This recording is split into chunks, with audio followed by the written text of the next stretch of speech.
ಧರ್ಮಸ್ಥಳದ ಬೆಳ್ತಂಗಡಿಯಿಂದ ಬುರುಡೆಯ ರಹಸ್ಯವನ್ನ ಶೋಧ ಮಾಡ್ತಾ ಇರುವಂತಹ ಆ ಒಂದು ಎಸ್ಐಟಿಯ ತನಿಖೆ ಈಗ ಬೆಂಗಳೂರಿಗೆ ಶಿಫ್ಟ್ ಆಗಿದೆ. ಬೆಳ್ತಂಗಡಿಯಿಂದ ಬೆಂಗಳೂರಿಗೆ ಶಿಫ್ಟ್ ಆಗಿದೆ ಎಸ್ಐಟಿ ಅಧಿಕಾರಿಗಳ ತನಿಖೆ. ದೂರುದಾರ ಜಯಂತ್ ಟಿ ಮನೆಯಲ್ಲಿ ಎಸ್ಐಟಿ ಶೋಧ ನಡೀತಾ ಇದೆ. ಚಿನ್ನಯ್ಯನ ಸಮ್ಮುಖದಲ್ಲೇ ಜಯಂತ್ ಮನೆಯಲ್ಲಿ ಮಹಜರು ಮಾಡಲಾಗಿದೆ. ಧರ್ಮಸ್ಥಳದಿಂದ ಬೆಂಗಳೂರಿಗೆ ಶಿಫ್ಟ್ ಆದಂತಹ ಪ್ರಕರಣ. ವಶಕ್ಕೆ ಪಡೆದಿದ್ದ ವಸ್ತುಗಳ ಪಂಚನಾಮೆ ಮಾಡಿದ್ದಾರೆ ಎಸ್ಐಟಿ ಅಧಿಕಾರಿಗಳು. ಮಹಜರು ಪ್ರಕ್ರಿಯೆಯ ಸಂಪೂರ್ಣ ವಿಡಿಯೋವನ್ನ ಚಿತ್ರೀಕರಣ ಮಾಡಿಕೊಂಡಿದ್ದಾರೆ. ಚಿನ್ನಯ್ಯನ ಸಮ್ಮುಖದಲ್ಲೇ ಎಲ್ಲದರ ಪರೀಕ್ಷೆ ಪರಿಶೀಲನೆ, ಒಂದಿಷ್ಟು ಮಾಹಿತಿಗಳನ್ನು ಆನ್ ಸ್ಪಾಟ್ನಲ್ಲಿ ತೆಗೆದುಕೊಳ್ಳುವಂತಹ ಪ್ರಕ್ರಿಯೆಗಳಾಗಿರುತ್ತೆ. ಎಸ್ಐಟಿ ಜೊತೆಯೇ ಬೆಳ್ತಂಗಡಿಯಿಂದ ಸೋಕೋ ಟೀಮ್ ಕೂಡ ಬಂದಿದೆ. ಜಯಂತ್ ಮನೆಯೊಳಗಿನ ಎಲ್ಲ ಕೊಠಡಿಗಳನ್ನು ಕೂಡ ಯಾವುದನ್ನು ಬಿಡದಂಗೆ ಜಾಲಾಡಿದೆ. ಮನೆ ಮೇಲಿನ ರೂಮ್ನಲ್ಲೂ ಕೂಡ ಎಲ್ಲ ಪರಿಶೀಲನೆ ಮಾಡಲಾಗಿದೆ. ಫಿಂಗರ್ ಪ್ರಿಂಟ್ ಸೇರಿದಂಗೆ ಇನ್ನಿತರೆ ಏನ್ ಬೇಕೋ ಅದೆಲ್ಲ ತನಿಖೆಯ ಭಾಗವಾಗಿರುವಂತಹ ಪ್ರತಿಯೊಂದು ವಸ್ತುವನ್ನು ಕೂಡ ಕೂಲಂಕುಷವಾಗಿ ಅದರ ಪರಿಶೀಲನೆ ಮಾಡಿದ್ದಾರೆ ಎಸ್ಐಟಿ ಅಧಿಕಾರಿಗಳು. ಆ ಸಂದರ್ಭದ ದೃಶ್ಯಗಳನ್ನು ನೋಡ್ತಾ ಇದ್ದೀವಿ. ಚಿನ್ನಯ್ಯನ ಸಮ್ಮುಖದಲ್ಲೇ ಮಾಸ್ಕ್ ಮ್ಯಾನ್ ಚಿನ್ನಯ್ಯ, ಆತನ ಸಮ್ಮುಖದಲ್ಲೇ ಇಲ್ಲಿ ಪರಿಶೀಲನೆ ಆಗಿರೋದು. ಯಾವ ಕಾರಣಕ್ಕಾಗಿ ಧರ್ಮಸ್ಥಳದ ಬೆಳ್ತಂಗಡಿಯಿಂದ ಇಲ್ಲಿಗೆ ಈ ಒಂದು ಪ್ರಕರಣದ ತನಿಖೆ ಶಿಫ್ಟ್ ಆಯಿತು ಅನ್ನುವಂತಹ ಸಹಜ ಪ್ರಶ್ನೆ ಎಲ್ಲರಿಗಿರುತ್ತೆ. ಈ ಜಯಂತ್ ಅನ್ನುವಂತಹ ದೂರುದಾರ ವ್ಯಕ್ತಿಯನ್ನು ಈ ಪ್ರಕರಣದಲ್ಲಿ ತನಿಖೆ ನಡೀತಾ ಇದ್ದಂತಹ 1-2-3 ದಿನಗಳ ನಂತರದಲ್ಲಿ ದೂರುದಾರನಾಗಿ ಬರ್ತಾನೆ. ಆ ವ್ಯಕ್ತಿ ವಾಸವಿದ್ದಿದ್ದು ಈ ಮನೆಗೆ, ಪೀಣ್ಯದ ಮಲ್ಲಸಂದ್ರದಲ್ಲಿರುವಂತಹ ಈ ಮನೆಯಲ್ಲಿ. ಆ ಮನೆಯಲ್ಲಿ ಈಗ ಎಸ್ಐಟಿ ಅಧಿಕಾರಿಗಳು ಸೇರಿದಂಗೆ ಸೋಕೋ ಟೀಮ್ ಸೇರಿದಂಗೆ ಮಹಜರ ಪ್ರಕ್ರಿಯೆ ಶೋಧ ಕಾರ್ಯವನ್ನು ನಡೆಸಲಾಗಿದೆ. ಒಂದಿಷ್ಟು ವಸ್ತುಗಳನ್ನ ವಶಕ್ಕೆ ಪಡೆದಂತೆ ಕಾಣಿಸ್ತಾ ಇದೆ. ಎಲ್ಲದರ ಪರಿಶೀಲನೆ ಮಾಡಿದ್ದಾರೆ ಎಸ್ಐಟಿ ಅಧಿಕಾರಿಗಳು. ಅದು ಕೂಡ ಚಿನ್ನಯ್ಯನನ್ನ ಕರೆದುಕೊಂಡು ಬಂದು ಉತ್ಖನನ ಪ್ರಕ್ರಿಯೆ ಆದ ನಂತರದಲ್ಲಿ ವಾಟ್ ನೆಕ್ಸ್ಟ್ ಅನ್ನುವಂತಹ ಎಲ್ಲ ಪ್ರಶ್ನೆಗಳಿಗೆ ಪ್ರತಿನಿತ್ಯವೂ ಕೂಡ ಬೇರೆ ಬೇರೆ ಆಯಾಮದ ಉತ್ತರಗಳು ಸಿಗ್ತಾ ಇದೆ. ನೋಡಿ, ಆಲ್ ಆಫ್ ಸಡನ್ ಧರ್ಮಸ್ಥಳದಿಂದ ಈ ಒಂದು ಬುರುಡೆಯ ರಹಸ್ಯವನ್ನ ಬೆನ್ನತ್ತಿದಂತಹ ಎಸ್ಐಟಿ ಅಧಿಕಾರಿಗಳು ಈಗ ಬಂದು ನಿಂತ್ಕೊಂಡಿದ್ದು ಬೆಂಗಳೂರಿನ ಪೀಣ್ಯದ ಮಲ್ಲಸಂದ್ರದಲ್ಲಿ ದೂರುದಾರ ಆದಂತಹ ವ್ಯಕ್ತಿ ಜಯಂತ್ ಟಿ ಅವರ ಮನೆಯಲ್ಲಿ ಶೋಧ ಕಾರ್ಯವನ್ನು ನಡೆಸಲಾಗಿದೆ. ಇಡೀ ದಿನ ಶೋಧ ಕಾರ್ಯ ನಡೆಯಿತು. ಎಲ್ಲದರನ್ನ ಸಂಪೂರ್ಣವಾಗಿ ಚಿತ್ರೀಕರಣವನ್ನ ಮಾಡಿಕೊಳ್ಳಲಾಗಿದೆ.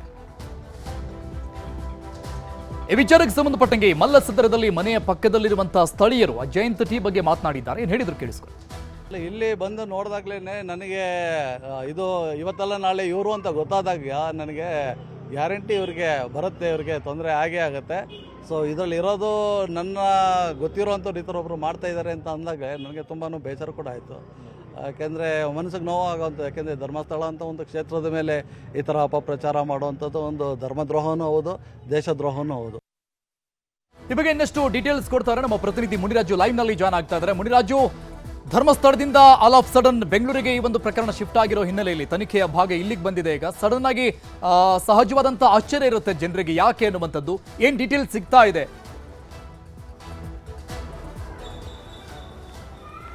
ಅರುಣ್, ಈಗ ಧರ್ಮಸ್ಥಳದ ಒಂದು ಬುರುಡೆ ಪ್ರಕರಣ ಏನಿದೆ ಅದೀಗ ರಾಜಧಾನಿ ಬೆಂಗಳೂರಿಗೂ ಕೂಡ ವ್ಯಾಪಿಸಿರುವಂಥದ್ದು. ಬೆಂಗಳೂರಿನ ಪೀಣ್ಯ ಬಳಿರುವಂತಹ ಒಂದು ಮಲ್ಲಸಂದ್ರದ ಜಯಂತ್ ಅವರ ಮನೆಯಲ್ಲಿ ಕೂಡ ಇವತ್ತು ಮಹಜರು ಮಾಡುವಂತಹ ಕೆಲಸವನ್ನ ಈಗ ಎಸ್ಐಟಿ ಅಧಿಕಾರಿಗಳು ಮಾಡ್ತಾ ಇದ್ದಾರೆ.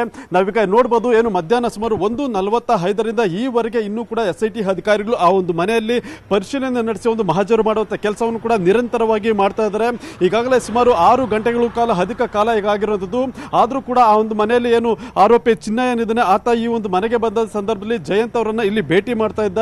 ಮತ್ತೆ ಆ ಬುರುಡೆಯನ್ನು ಕೂಡ ಇಲ್ಲಿಗೆ ತೆಗೆದುಕೊಂಡು ಬಂದು ತೋರಿಸಿದ್ದ ಅನ್ನೋದು ಮಾಹಿತಿ ಕೂಡ ಸಿಕ್ಕಿತ್ತು. ಆ ಹಿನ್ನೆಲೆಯಲ್ಲಿ ಈಗ ಆರೋಪಿ ಚಿನ್ನಯ್ಯ ಮತ್ತೆ ಏನು ಎಸ್ಐಟಿ ಅಧಿಕಾರಿಗಳಿಗೆ ಈ ಒಂದು ಮನೆಗೆ ದೌಡಾಯಿಸಿದ್ದು ಇಲ್ಲಿ ಪರಿಶೀಲನೆ ಮಾಡುವಂತ ಕೆಲಸವನ್ನು ಕೂಡ ಮಾಡ್ತಾ ಇದ್ದಾರೆ.